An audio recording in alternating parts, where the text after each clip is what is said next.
Good evening and welcome to the April 15th, 2019 meeting of the Planning Commission. Can I have a roll call, please? Commissioner Berman. Present. Vice Chair Rubenstein. Present. Chair Clifford. Present. Commissioner Niblin. Here. Commissioner Campbell. Here. Commissioner Big Stick. Here. And Commissioner Kraske is absent. Okay.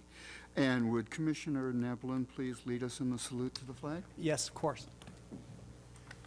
I pledge allegiance to the flag of the United States of America and to the republic for which it stands, one nation, under God, indivisible, with liberty and justice for all. Okay. And on to administrative business. The approval of the order of agenda. I would like to suggest that we change that. Somebody else can make the motion if they want to. It's my understanding that the Verizon stuff is in all likelihood going to be continued, and it would probably be better to get that out of the way first and then move on to the actual agendized item. So, okay, Commissioner Big Stick? Sure, I move we continue items to... No, we can't continue it yet. Oh, I'm sorry. Change the order of the agenda. Change the order of agenda to bring the Verizon stuff up first. So the motion would be to consider 2, 3, and 4 before 1. Sure, in that case, I'll make a motion to consider 2, 3, and 4 before 1. And Commissioner Niblin? Well, I'll second Commissioner Big Stick's motion. All right, we have a motion and a second. Please vote. And that passes unanimously. Oh, We know what you meant. oh sorry. Okay, approval of minutes, there are none. Designating a liaison for the city council meeting of 4/22 on the cannabis ordinance. Commissioner Big Stick? I'll volunteer if nobody else would like to. That's fine with me. We'll have Commissioner Big Stick will be our representative. Okay, and now we're going to move on to oral communications.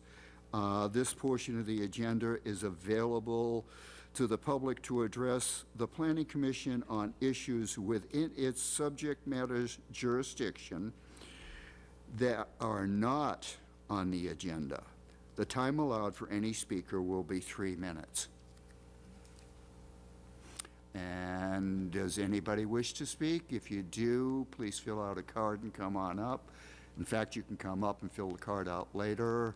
I'm not seeing anyone, so we will close the oral communications and move on to items 2, 3, and 4. I'm hoping we can take them all at once, if that's all right with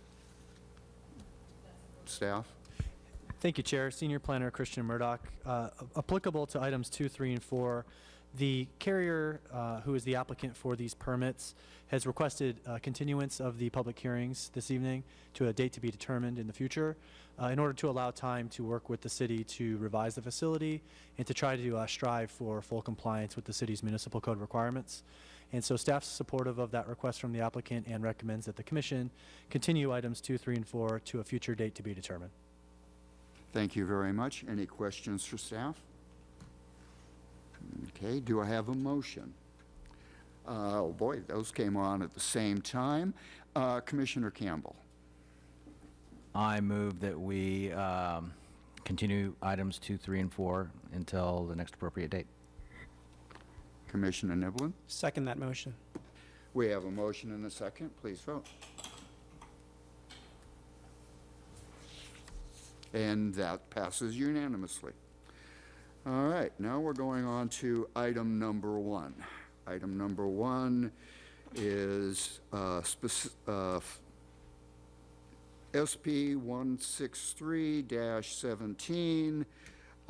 It's a specific plan for the construction of a 2,464 square foot, three-story, single-family dwelling on 5,077 square foot vacant lot on Fallon Ave, approximately 80 feet south of the Eden Lane intersection. Okay, can I have a staff report, please? Yes.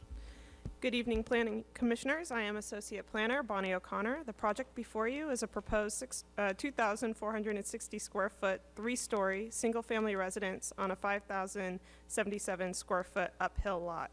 The proposed project would be located on one of the approximately half-dozen remaining vacant lots along Fairlawn Avenue, which is otherwise built out with single-family residences, many of which are also three-story developments.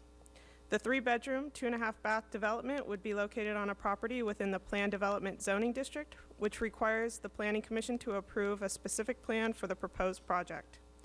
The development would be set back 20 feet from the street, which is a greater distance than neighboring developments, and would reduce the tunneling visual impact along Fairlawn Avenue.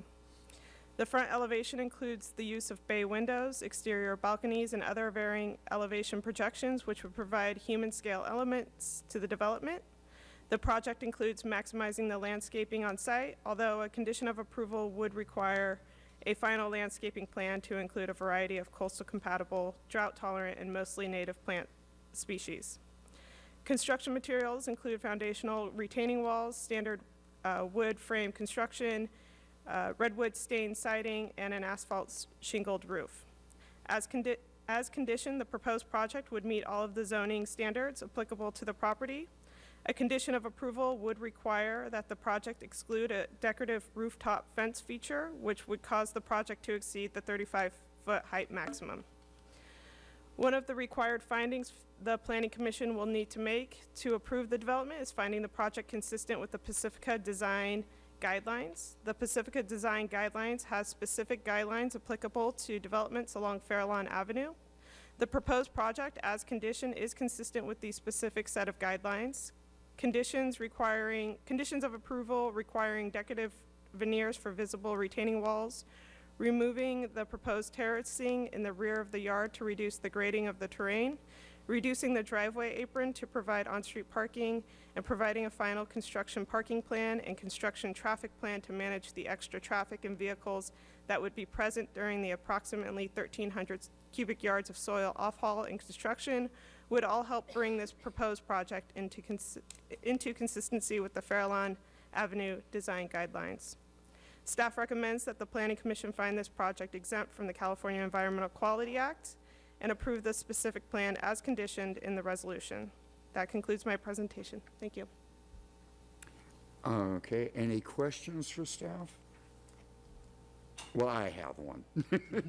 Or actually, it's sort of a mixed question. Could you tell me what a slope easement is and an anchor easement is? I have seen lots of different kinds of easements, and the public utility easement is self-explanatory, but I've never heard of a slope easement before. Yeah, we have Ray from engineering. Maybe Ray can talk further about that. But basically, it's our understanding that it would just preclude permanent structures from being developed in those areas, but Ray may have something more to add.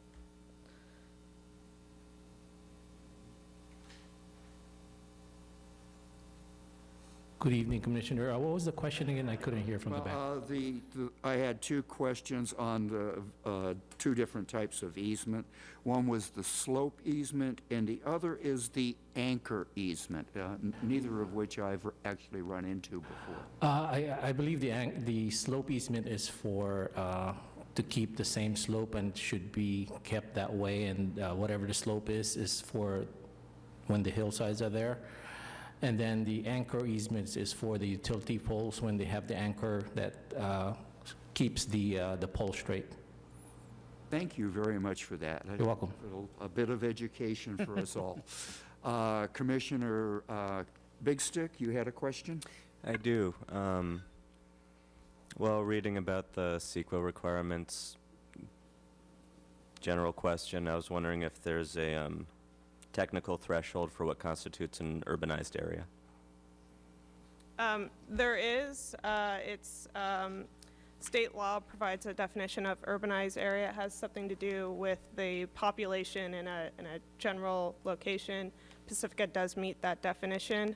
And I think it is further detailed in the staff report on packet page 13.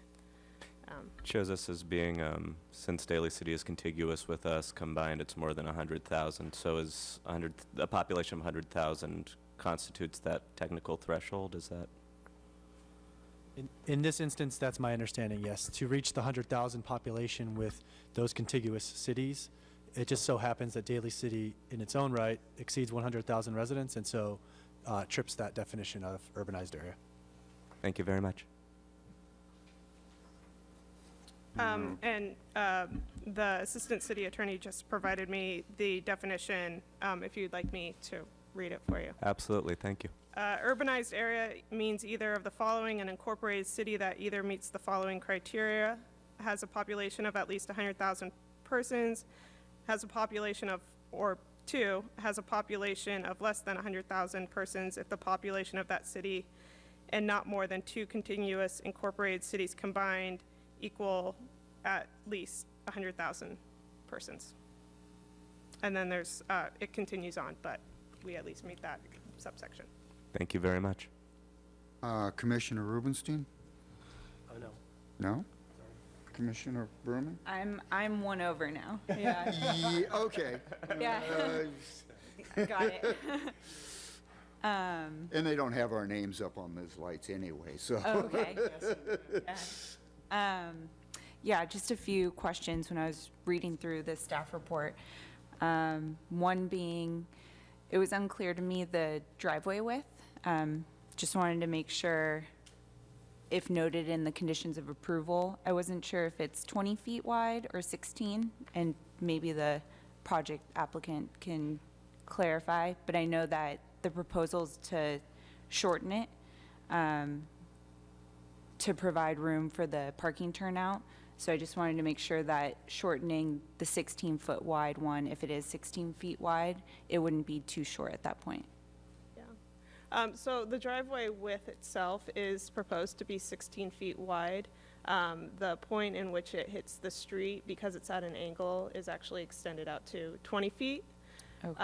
And so what the condition of approval would do is ask the applicant to reduce the width of the driveway apron to allow for that compact on-street parking spot to be there. So it would definitely reduce the apron distance from 20 feet to something closer to 17 or 16, and then a small portion of the driveway to something narrower than 16 feet Okay. for that bottom portion. And then I'll assume the feasibility of turning in, because I know the road has a curve to it and some elevation, that'll be worked out in the building permit phase, or the design permit phase, correct? Well, so it's, the applicant may be able to speak to Okay. the feasibility of that. Sure. I noticed in condition of approval number 3, the terracing in the backyard is going to be removed. Just wondering if the planning commission will have to review the not yet proposed landscaping in that area of what's going to be proposed. They wouldn't, condition of approval, is it 8? 8. 3. Right, so the condition of approval 3 would ask the applicant to remove the terracing. However, condition of approval 8 would require the applicant to submit a final landscaping plan that would be provided for staff and planning director's approval. So Okay, they so would down not the have to line. return for that. Okay. Along that line of thought, if you are done, Yeah. Yeah. what is the reasoning behind removing all of the terracing? The design guidelines that are specific to Fairlawn Avenue specifically direct us to use, to use cantilevered open space off the building rather than grading of land to create a usable open space on the property. So it was staff learned that the terracing of the backyard was purely meant to make the backyard a little bit more usable to the person living there and has no erosion purposes. So looking at the design guideline with that in mind, that the intention is to keep as much existing slope as possible, staff thought it would be appropriate to have that removed. And in addition to the design guideline pointed out by Ms. O'Connor, related to cantilevering decks as opposed to substantially grading to create open space, the design guidelines for Fairlawn also call for avoiding the extensive use of retaining walls. And so I think it was staff's assessment that the proposed terracing was an extensive use of retaining walls, which was excessive and not consistent with the design guidelines for Fairlawn. Would it be appropriate to allow one or two sections of terracing that would be more or less covered by the profile of the house, so that they could also have a little bit of backyard? Yeah, I'm just, would that be an appropriate thing for the Planning Commission to discuss? Well, I think it would be my sense that you would have to make that determination that it was not substantial grading. The design guideline, to quote it, says, "On upslope lots, private usable open space should be created by cantilevering decks over the hillside as opposed to substantially grading out of the terrain." And so that's a judgment call for the commission to make based on the proposal. I think it's difficult to speculate what that would be without seeing a plan. Sort of visually redesigning the site not to include substantial grading would be difficult for me to do. Okay. Thank you very much for those answers. I appreciate it. Okay, and if there are no more questions for staff, I'm going to bring the applicant up. The applicant will have 10 minutes.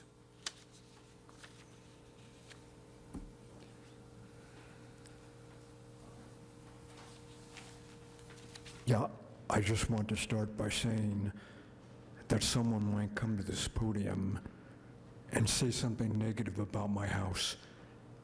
I believe that the reason would be that they are upset with me about a personal incident that happened on my property about 6 years ago. I came out one day to do some gardening on one of my lots, and some dust got on the neighbor's deck next door that they had just finished freshly staining. I admit that that was my fault. But the only thing that my proposed house is just another house that anyone else has. And I know that it's smaller than the houses to either side of me, because 30 years ago, I personally designed and built the house to one side of me. That's the same one with the deck that I just mentioned. And you can see by looking at my proposed house that it's also more attractive than the houses around me. My design is not just a tract house that I recently designed. It's something that I first conceived 35 years ago. At that time, I worked as an engineer for a man who had a master's degree in architecture, and he improved upon my concept. Since then, I further refined my design to make it fit within the property lines and abide by planning code stipulations. I purchased my first empty lot in May of 1984. I have here a picture of me standing on my lot at that time.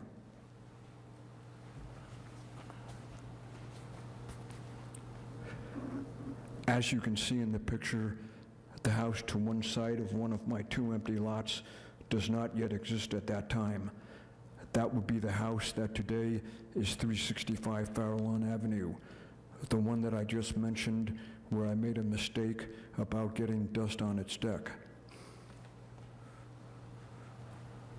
I also have two other pictures here which show me building that house in November of 1988.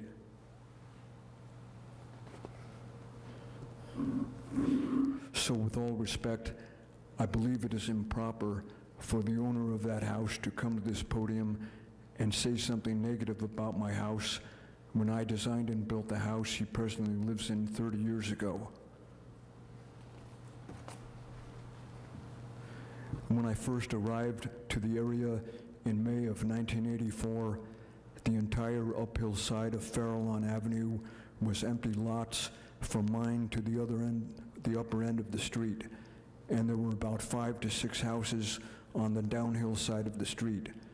Since that time, I've been involved with almost every house that has been built on the street, so I've come to see how the issues with all of those houses have started and evolved as stated in the optional design guidelines for Farallon Avenue, of which I have a copy here. I was in this very same room in the summer of 1985 when the first 3 houses were proposed for the uphill side of the street on lots 46, 47, and 48. Those would be the 3 houses today that have a Cape Cod-style architecture. A friend of mine, who is now deceased, built those houses. Another friend of mine, now also deceased, who at the time lived across the street, came up to this podium at that time and voiced a concern about the difficulty of street parking on Farallon Avenue and requested the Planning Commission to vote for a larger than legal front setback for those houses. The Planning Commission at that time rejected his request, stating that they could not change the law. Since that time, parking turnouts have become a standard for Farallon Avenue and other parts of Pacifica, namely Pedro Point, where I've also designed and built several houses. I have here 2 pictures of what the uphill side of Farallon Avenue looked like in 1985 when the foundations for those first 3 Cape Cod-style houses were being excavated.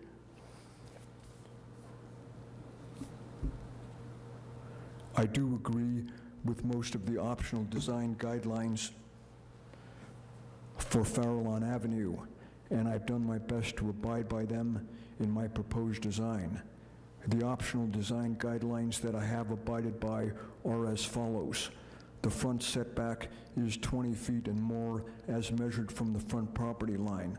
The area of the house is 2,450 square feet, which is more than the 2,200 square feet stated in the optional guidelines, but when the area occupied by the thick concrete retaining walls is deducted out, the area is close to 2,200 square feet. The top story is recessed back from the second story, not by 8 feet as stated in the optional guidelines, but by 5.5 feet, which is the best that I could do to preserve the interior architecture of the exposed wood beam ceilings. The house is built into the hill, thereby preventing exposed concrete retaining walls, which some houses in the neighborhood have. The front decks are minimal and cantilevered, thereby eliminating exposed vertical posts.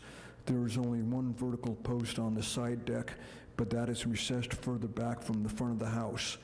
The narrow tunnel-like excavation on Lot 50, which today is 365 Farallon Avenue, will not be expanded when I develop the property on my second lot on Lot 51. This is because my design has an internal light well, which eliminates the need for external windows on the sides of the house.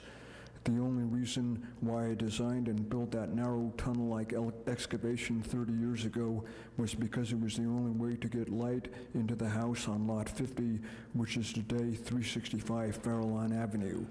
This concludes my presentation. Thank you very much. Do we have any questions for the applicant? Not seeing any. Go ahead and sit down, and we may call you up later again. Okay, I am now going to open this hearing to the public, and the public will have 3 minutes to speak. And please fill out a card and come on up to the podium if you have anything to say. You can actually fill the card out later. The cards are there. Come up, state your name, but make sure that we get the card. I don't want to Cool beans. overhear it. Good evening, everybody. My name is Vincent Cunningham. I'm a proud Pacifican. My kids attend school locally. I'm a proud business owner, and God bless this town. I've known Tom for quite some time. He is a peculiar, wonderful individual, very intellectual. At worst, he is optimistic with certain things, but he's a good man. I'm not here to evaluate his moral turpitude, but I will tell you that he has worked on my house for a couple of years. I am currently aware that he has participated in about 50 different projects here in town. He has helped a lot of affiliates, associates, and acquaintances of mine on a positive note as far as their particular property or whatever architectural necessities they may have. But he has worked side by side with me in my house for about a period of 2 years, and I've learned a lot about this man.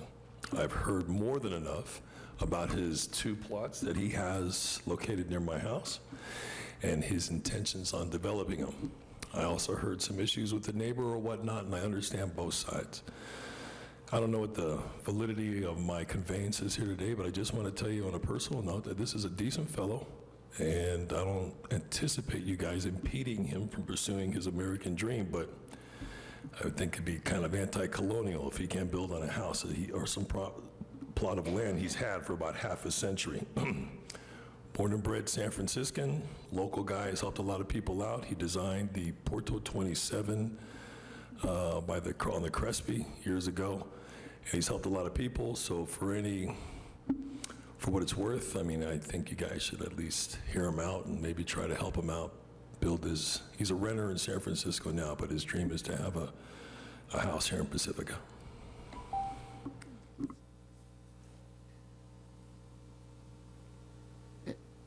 Thank you. You're welcome. I have a card for Lori, and I can't make out the last name, so. Good evening. My name is Anthony Simmons, and I'm a current resident at 335 Fairlawn. My house is approximately 8 houses up from where Tom's going to be building. I've known Tom for a number of years, and I can speak to his character and, more importantly, to the quality of his work. As with this gentleman who just left, Tom also worked on my house. He built my house 31 years ago, and I had another project, and he came back 28 years later. And I, too, worked side by side with Tom. And I can tell you that his house that he's planning to build is going to be 100% precise down to the inch. He is very meticulous. During the time period he worked on my house, I had a number of contractors who were doing retrofit projects in San Francisco.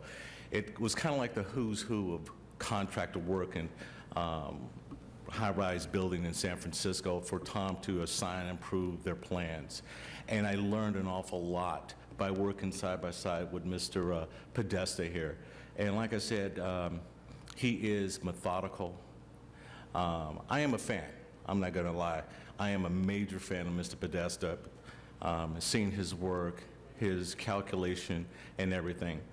He also spoke to an incident with a particular neighbor, which I find ironic. He actually built that house. The neighbor is at best, if you ever worked in law enforcement, there's a term called an Adam Henry. I'll let you Google that and look that up. But he is known in the neighborhood for causing problem. And I guarantee you this, Tom Podesta is not a problem.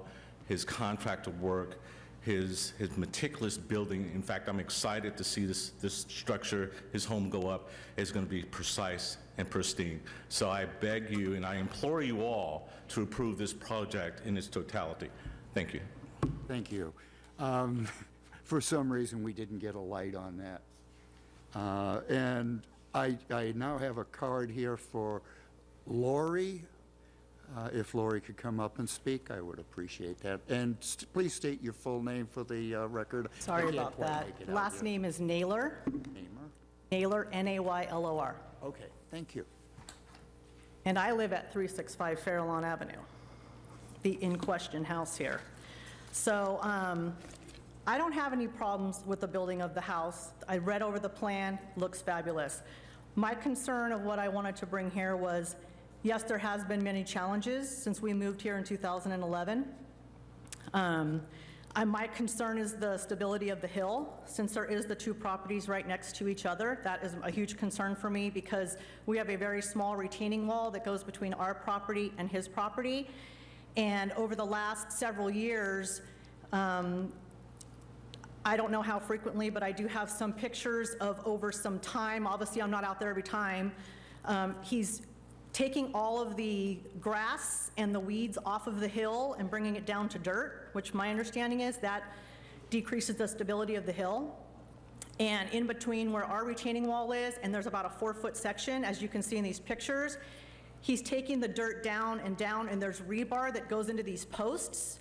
So to me, it looks like he's trying to make the wall fall over because it's literally a strip and a strip and a strip. And then there's a few structures there that I have put notices into code enforcement over the last few years and was told that these structures are supposed to be removed, and they still have not been removed. I still have copies of those as well, back from October 5th, 2017, October 9th, February 28th, and November 18th, and those structures are still existing.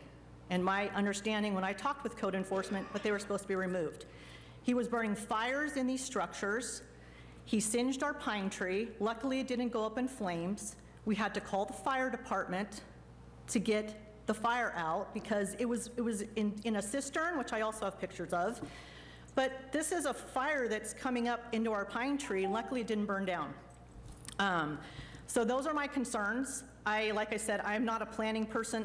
I'm sure you guys are cutting it on the part of the house, but for me, my concern is the hill, the stability of the hill, and this constant battle that he feels that we're having with him. But initially, the incident he talked about, it wasn't dirt that went on our thing, it was rocks were hitting our house, our glass, and our side of our house. I didn't take him to court and say, you damaged my house. We just said, can you please not use a high-powered gas weed whacker next to our home? So then he started shoveling everything and bringing all the dirt, all it down to dirt. So those are my concerns.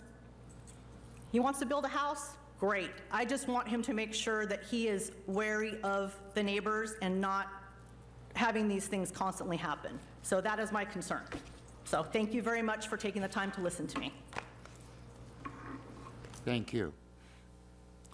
Okay, is there anybody else who wants to speak? And anybody who spoke and didn't put a card in, please make out the cards for staff to have. Thank you very much. Now the applicant has an additional 3 minutes to rebut. Chair If you Clifford. choose to.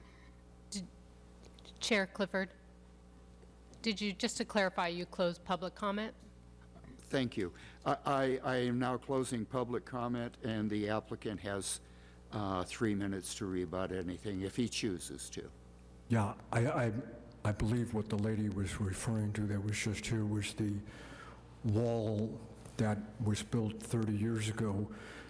And at that time, this wall was only meant to be a temporary wall.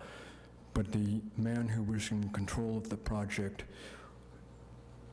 made it a permanent wall that should have never been there, and code enforcement at that time failed to enforce the law to make this permanent. And the steel rods she was referring to are dead man's that I allowed to be placed on my property to support this wall. But this wall that was built is 30 years old, and that's why it's falling apart, and I'll work with her to remedy that situation. And then the other thing about the fire she was talking about was a small barbecue pit that I had on my property that I felt was legal.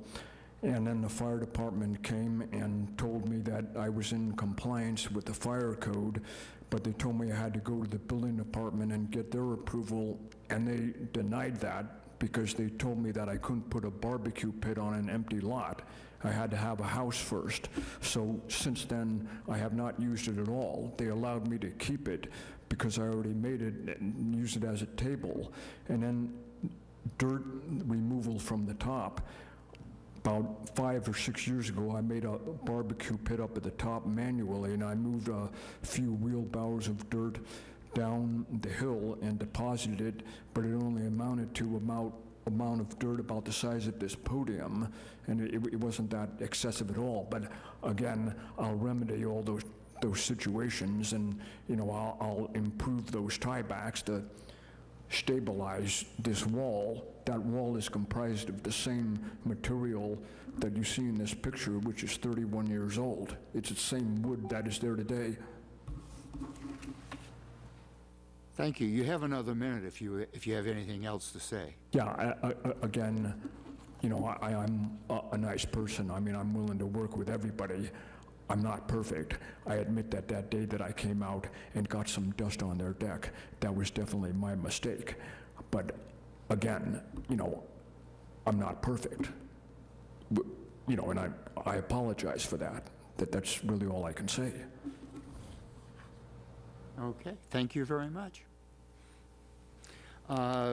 Any questions for the applicant from the commission? I'm not seeing any lights, so I'm going to bring, Commissioner Big Stick? Did you? Sorry, I thought I hit that after you said you hadn't seen any lights. Okay. You did do that. I hadn't quite brought it all the way, all the way back. I also, my question is kind of an in-between place, which is why I immediately hit the light, 'cause I'm... Say again. So my question's just going to be about hill stability, because I heard her bring that up as, I heard one of the commenters bring that up as a concern. So I'm not sure if that's a question appropriate for the applicant or city staff, but since it was brought up, I thought I would give somebody with more knowledge than me an opportunity to address it. So just to help the commission understand, 365 Farallon is on Lot 50 of the subdivision. Mr. Podesta owns 2 lots that are adjacent to that property. It's Lot 51 and Lot 52. The proposed project that we're looking at tonight is on Lot 52. So there will be a remaining empty lot between the proposed project and the commenter that came to the diocese.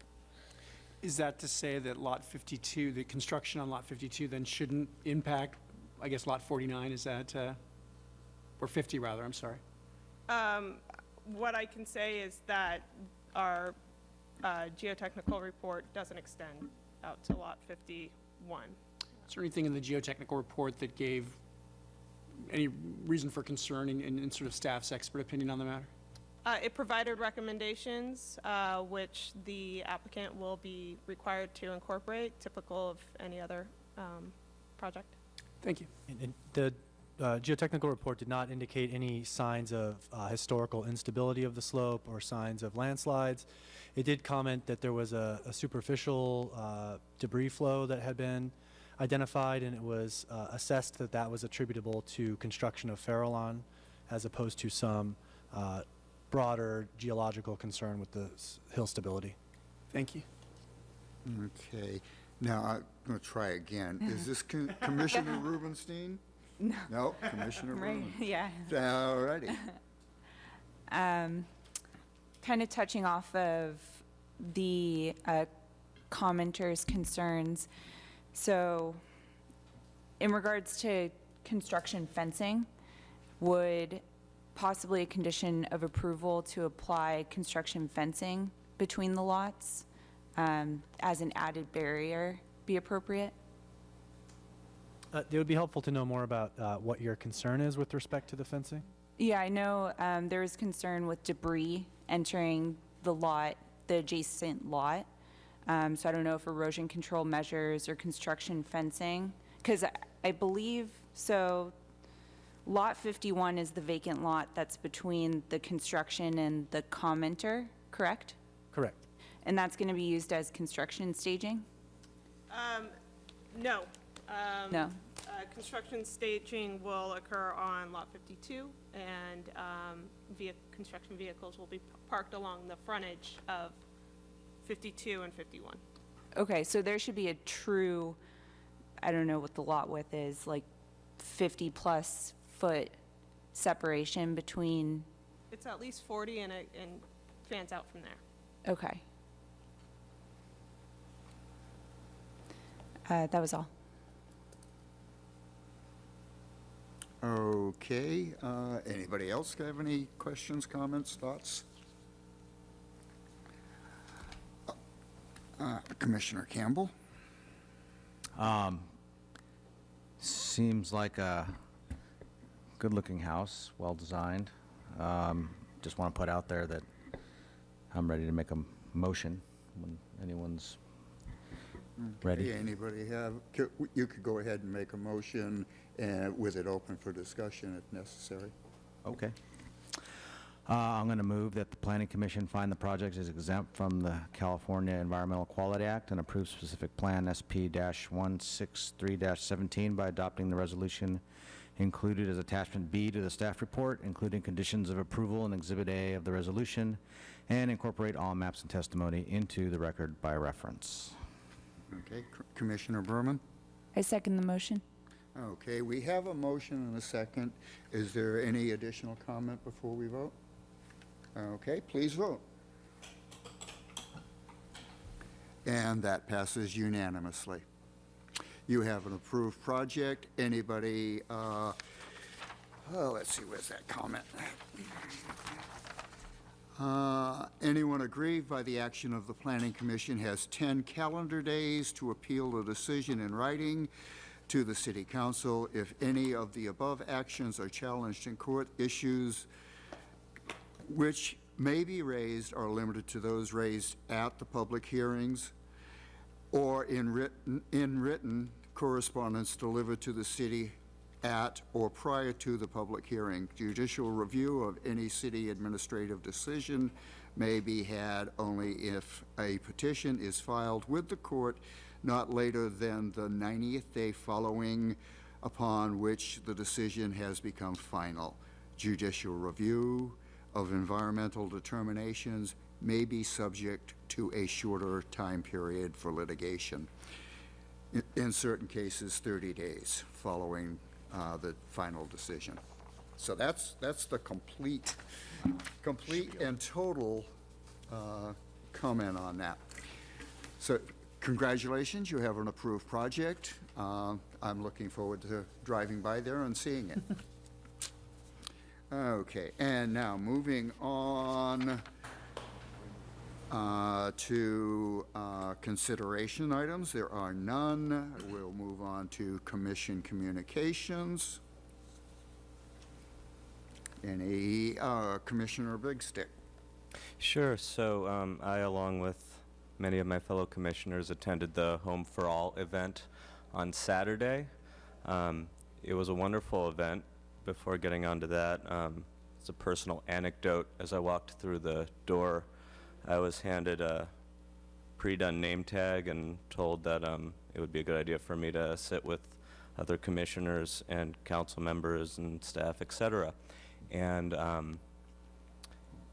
that surprised me because when I first walked through the door, I thought I was attending as a person in the community, as I'm accustomed to, and that's the first moment since I've embarked on this journey of being a commissioner that it dawned on me I am now a city official. So first of all, that feels neat is a way to put it. But second of all, you know, it's very interesting to me how thin that line is that I just crossed. And I just wanted to say to anyone else out there interested in becoming further involved that as you become involved, and I never thought when I first walked into a city council chamber to say a thing that I'd be sitting up here tonight. And that's just to say, you know, if you have any passion, any consideration of your community, any thought whatsoever that just you want to show up and tell your community leaders, hey, this is me, I'm here, and I have a thought about a thing, you have no idea where it might lead you, and I encourage everybody to become as involved as you can. I think the more people are involved, the better it gets. That having been said, the event itself was great. It was really heartening to see the community come together, people from all walks of life, to discuss an issue that means a lot to everybody, which is ultimately finding a home in a place they wish to regard as their home or do regard as their home, regardless of whatever life circumstances happen to befall, be befalling, will befall them. And it was great to show up for a community event in which we were discussing such a heavy topic, and the feel of the room was friendliness, collaboration, and getting together to come to solutions that will work for us all. Thank you very much, Commissioner Big Stick. Commissioner Nevlin? Thank you. Just real quickly, I served as the Planning Commission's liaison to the City Council meeting last week for consideration of an introduction of the ordinance regarding the ADU regulation amendments. And just wanted to report that the City Council was very interested in what the Commission had to say about the regulations, and I think they shared a lot of the same concerns. And after some deliberation, they voted to introduce the ordinance. Thank you for that. Anyone else? Not seeing anyone, I'm going to move on to staff communications. Thank you, Chair. I want to echo many of the remarks made by Commissioner Big Stick about last weekend's Home for All community conversation on housing, which was held at the community center last Saturday. We had 80 people attend, which is a phenomenal turnout for a meeting that wasn't to come in, yell about a project that should be approved or not approved, to get people to come talk about their experience and how they feel about housing. And so we're just thrilled that our community came together around the issue for what's the first of 2 scheduled meetings. We hope to carry that energy and excitement and collaboration and goodwill into the next meeting, which is scheduled for Tuesday, May 21st. So the first meeting we had is a Saturday morning meeting, which is more convenient for some people. The next meeting is a Tuesday evening meeting, which will be more convenient for others. And so location to be determined, but anybody that's interested or that couldn't make the first meeting, please reach out, contact me in the planning department. We'll make sure we get your email address, and we'll get you notified well in advance for the next meeting. Thank you very much for that. If that's the end of staff communications, I'm looking for a motion. I'll move to adjourn. Okay, and a second, Commissioner Berman? I'll second the motion. We have a motion and a second. Please vote. And that passes unanimously. Good night, all. Well chaired. Excellent. Off to see the game. That was very well done.